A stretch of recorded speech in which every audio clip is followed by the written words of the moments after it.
प्यारे बच्चों, eight Hindi learning easy में आपका स्वागत है। बच्चों, सुभाषित रत्नानी के भाग 1 में हमने 1 से लेकर 3 तक के श्लोक को पढ़ा हुआ था। ठीक है, आज हम भाग 2 में उसके आगे कंटिन्यू करेंगे। बच्चों देखिए, काव्य शास्त्र विनोदेन कालो गच्छति धीमताम। काव्य शास्त्र विनोदेन अर्थात काव्य और शास्त्र के ज्ञान का आनंद लेने में। विनोदेन मतलब चर्चा करना या उसका आनंद लेना। ठीक, कालो गच्छति, काल मतलब समय, गच्छति मतलब बीतता है। धीमताम अर्थात बुद्धिमानों का। व्यसनेन बुरे कार्य करने में, ठीक है, बुरी संगत में, नशा आदि करने में। च मूर्खाणाम मूर्खों का। निद्रया नींद में। कहेन लड़ाई झगड़ा करने में या उत्पात करने में। ठीक, वाह अर्थात करने में।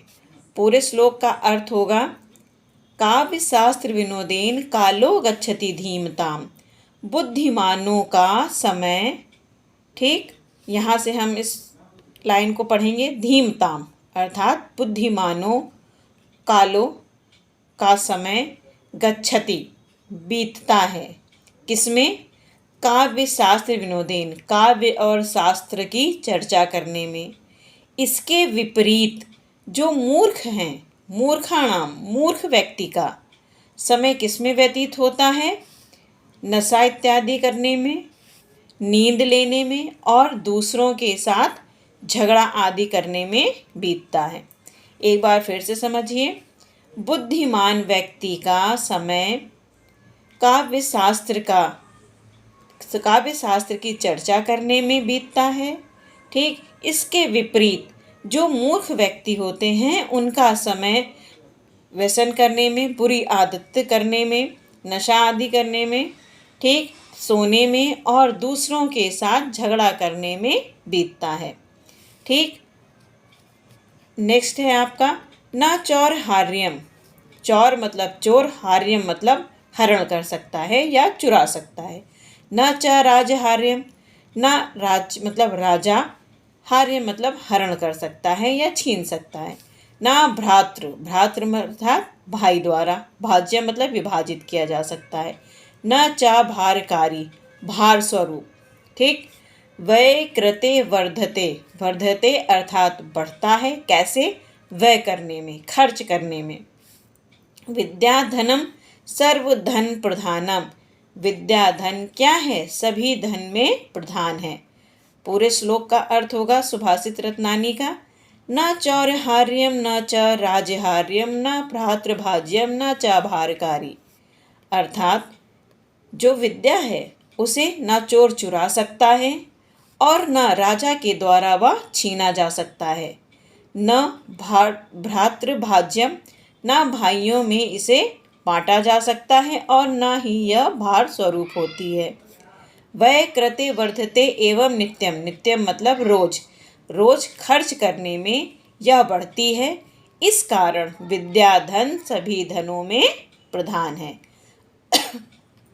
नेक्स्ट हमारा है परोक्षे कार्य हंतारम। परोक्षे मतलब पीठ पीछे, कार्य हंतारम कार्य को नष्ट करने वाले, प्रत्यक्षे अर्थात सामने, प्रियवादिनम जो मीठा बोलते हैं। वर्जयेत्तादृशम ऐसा मित्र। ठीक, इस समान, वर्जयेत्तादृशम इसके सादृश्य, मित्र मतलब दोस्त, मित्र। विषकुंभम पयोमुखम, विषकुंभम त्याग कर देना चाहिए, जो कैसा हो? विषकुंभम विष से भरे हुए, कुंभम अर्थात घड़े के समान हो, जिसका क्या है? ऊपरी मुख, पयोमुखम ऊपरी मुख पर क्या हो? दूध हो। पय अर्थात दुग्ध। ठीक है, अब इसके श्लोक का अर्थ होगा, जो व्यक्ति क्या करता हो?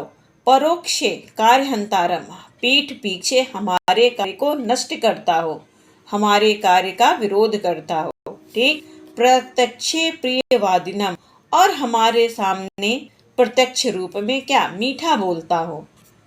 वर्ज्येता दृशम, ऐसे मित्र को हमें कैसे त्याग देना चाहिए। विस्कुंभम पयोमुखम, ऐसे मित्र को हमें तुरंत त्याग देना चाहिए जो कैसे हो, जो जैसे घड़ा हो जिसके ऊपर मुख पे दूध हो परंतु वह विष से भरा हुआ हो, ऐसे मित्र का हमें परित्याग शीघ्र अतिशीघ्र कर देना चाहिए। श्लोक का अर्थ एक बार फिर समझ लो बच्चों। परोक्षे, जो व्यक्ति पीठ पीछे हमारे कार्य को नष्ट करता हो और हमारे सामने प्रिय बोलता हो, मीठा बोलता हो, ऐसे मित्र को विष से भरे हुए घड़े के जिसके ऊपरी मुख पर दुग्ध हो, ऐसे मित्र को तुरंत त्याग देना चाहिए। उदेति मतलब उदय होते समय, सविता अर्थात सूर्य, ताम्र स्तम्भ तांबे के रंग वाला अर्थात लाल रंग का, एवा इस्तमेति इसी प्रकार, च जब वह क्या होता है, अस्त होता है, एवास्तमेति, एव धन अस्त मेति, अस्त होता है, च मतलब और। संपत्तो संपत्ति हो, सुख संपन्नता हो, च मतलब और, विपत्तो जब हमारे ऊपर कष्ट आए, महता मेक रूपता एक समान ही रहता है, महता इस प्रकार, मेक रूपता एक समान बना रहे। श्लोक का अर्थ होगा उदेति सविता ताम्रस्त्राम, इसमें सज्जन व्यक्ति की महानता का वर्णन किया गया है कि सज्जन व्यक्ति कैसा होता है। उदेति सविता एक उगते हुए सूर्य के समान होता है, मतलब सूर्य के समान होता है। कैसे, जब वह उदय होता है, सूर्य कब उदय होता है और डूबते वक्त भी, अस्त होते वक्त भी किस रंग का होता है, तांबे के रंग वाला अर्थात लाल होता है। उसी प्रकार महता में कुरूपता, जो व्यक्ति साधु होते हैं, अच्छे व्यक्ति होते हैं, गुणी व्यक्ति होते हैं, वो कैसे होते हैं, एक समान ही रहते हैं। कैसे, चाहे उनके पास संपत्ति हो या विपत्ति हो, अर्थात जब उनके पास सुख संपन्नता होती है और या जब उनके ऊपर दुख आता है, वो दोनों ही रूपों में एक समान व्यवहार करते हैं। श्लोक का अर्थ होगा, प्रस्तुत श्लोक में गुणी व्यक्ति की, ठीक है, साधु व्यक्ति की महानता का वर्णन किया गया है कि साधु व्यक्ति कैसा होता है। एक उगते हुए सूर्य के समान, जब सूर्य उदय होता है, उदित होता है, और जब अस्त होता है तब वह तांबे के समान लाल रंग का होता है। उसी प्रकार जो व्यक्ति साधु व्यक्ति होते हैं वह एक रूप रहते हैं, चाहे उनके पास संपत्ति हो या विपत्ति हो। नेक्स्ट, विद्या विवादाय, विद्या क्या है, विवाद करने के लिए है। धनम मदाय, धन घमंड करने के लिए है। शक्ति परेशान परिपीडनाय, परेशान मतलब दूसरों को, परिपीडनाय मतलब पीड़ा देने के लिए, कष्ट देने के लिए। खलस्य दुष्ट व्यक्ति की, खल लस्य, खलस्य मतलब दुष्ट व्यक्ति की। साधु विपरीत, इसके विपरीत जो साधु हैं, साधु व्यक्ति हैं, उनकी विद्या किसके लिए होती है, ज्ञानांजय, दूसरों को ज्ञान देने के लिए, धन दान देने के लिए, और शक्ति रक्षा करने के लिए होती है। बच्चों, श्लोक का अर्थ होगा, दुष्ट व्यक्ति की विद्या विवाद करने के लिए, धन घमंड करने के लिए, और शक्ति दूसरों को परेशान करने के लिए होती है। इसके विपरीत जो व्यक्ति सज्जन होते हैं, साधु व्यक्ति होते हैं, उनकी विद्या दूसरों को ज्ञान देने के लिए, धन दान देने के लिए, और शक्ति रक्षा करने के लिए होती है। बच्चों, आज भाग 2 में हमने 4 से लेके 8 तक के सुभाषित रत्नानी को पढ़ा है। भाग 3 में हम आगे इसके कंटिन्यू करेंगे।